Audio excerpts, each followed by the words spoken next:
আওয়ামী লীগের কাউন্সিলের মধ্য দিয়ে দেশে গণতন্ত্র ফিরিয়ে আনার উদ্যোগ নেওয়া হবে বলে আশাবাদ ব্যক্ত করেছেন বিএনপি মহাসচিব মির্জা ফখরুল ইসলাম আলমগীর। প্রবীণ এই দলে ২০তম কাউন্সিলের সাফল্য কামনা করে তিনি বলেন, আমন্ত্রণ পেলে তার দল এতে যোগ দেওয়ার বিষয়ে সিদ্ধান্ত নেবে। হাসান মাহমুদের রিপোর্ট। থাইল্যান্ডের রাজা ভূমিবলের মৃত্যুতে ঢাকাস্থ থাই দূতাবাসে খোলা শোক বইয়ে স্বাক্ষর করতে সেখানে যান বিএনপি মহাসচিব মির্জা ফখরুল ইসলাম আলমগীর। শোক বইতে স্বাক্ষর শেষে গুলশানে দলের চেয়ারপারসনের কার্যালয়ে ফিরে মির্জা ফখরুল সাংবাদিকদের বিভিন্ন প্রশ্নের জবাব দেন। বলেন, আওয়ামী লীগের রাজনৈতিক ইতিহাস অনেক সমৃদ্ধ, আর এই সম্মেলনেও তারা তা ধরে রাখবে। সবার অংশগ্রহণে নিরপেক্ষ নির্বাচন দিয়ে তারা দেশে গণতন্ত্র ফিরিয়ে আনার ব্যবস্থা করবে বলেও আশা প্রকাশ করেন তিনি।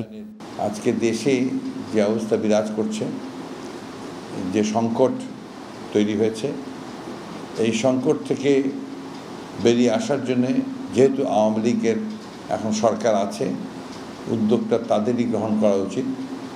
দেশকে আবার গণতন্ত্রে ফিরিয়ে নিয়ে আসা, মানুষের অধিকারগুলোকে ফিরিয়ে দেওয়ার এই দায়িত্বটি তাদেরই পালন করা উচিত। এবং আমরা আশা করব যে এই সম্মেলনের মধ্য দিয়ে তারা সেই লক্ষ্যেই তাদের সিদ্ধান্তগুলো গ্রহণ করবেন।